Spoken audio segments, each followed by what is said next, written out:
What does it cost to build a home? Uh, People ask that question all day long. How much does it really cost to build a home? Well, there are a few things you need to do before you can even get to that level. You have to find a piece of land and you have to know exactly what the costs are involved in that land. A lot of owner builders and a lot of newbies in the area building their own home buy land in the dark. They buy it completely blind. They don't know what's underneath the soil. They don't know how what the costs of excavation are going to be.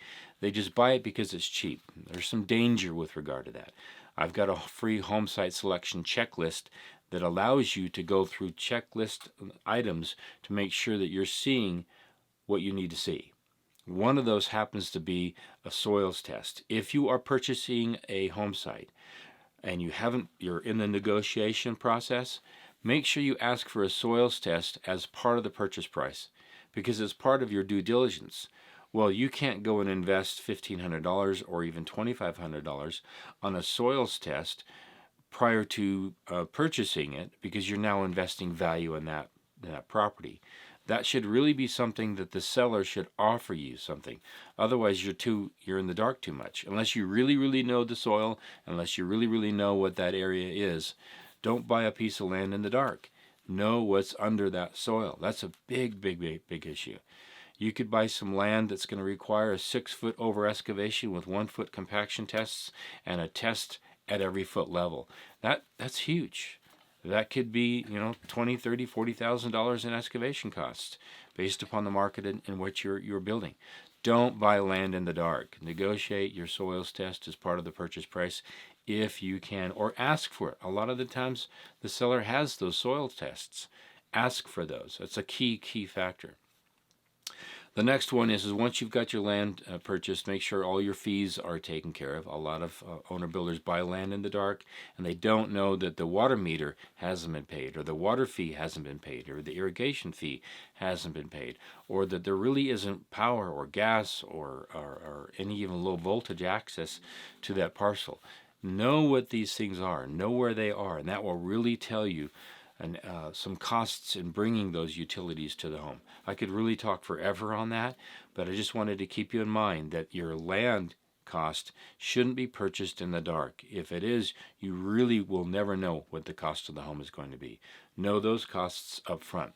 Second of all is your architectural plans. I see a lot of owner builders making the mistake of just downloading a floor plan and sending it out to people and saying, "Hey, what would it cost to build this home?"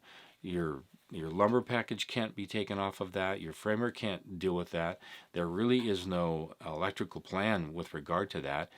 Everyone's in the dark, and anyone who bids on something that's based upon a floor plan only, they're telling you a lie because they can't accurately predict what the cost is off of that printout that you gave them. There's nothing to scale, and they're just going to give you a wild number, and they're going to see if you're going to like it and see if it sticks, like a piece of gum that's half chewed. Just going to throw it and see if it will stick. Very dangerous. Don't do that. Make sure you have your plans properly designed by a good draftsperson or an architect. Go that distance. Have your plot plan, and on your plot plan, make sure you know your power, your gas, your water, where the septic is going to be. Big issues if you're going to have a septic tank. That requires a whole nother perk test and a whole nother geotech engineer to design that for you. Then it has to go to the water conservancy or health department based upon wherever your market is. Again, do some legwork, finding out what these costs are.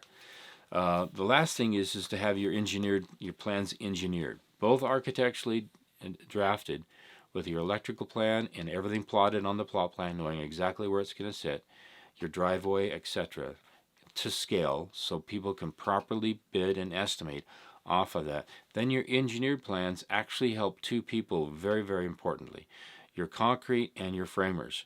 They don't build off of your architectural, they build off of your engineered plans. Do not assume that your framer is an engineer.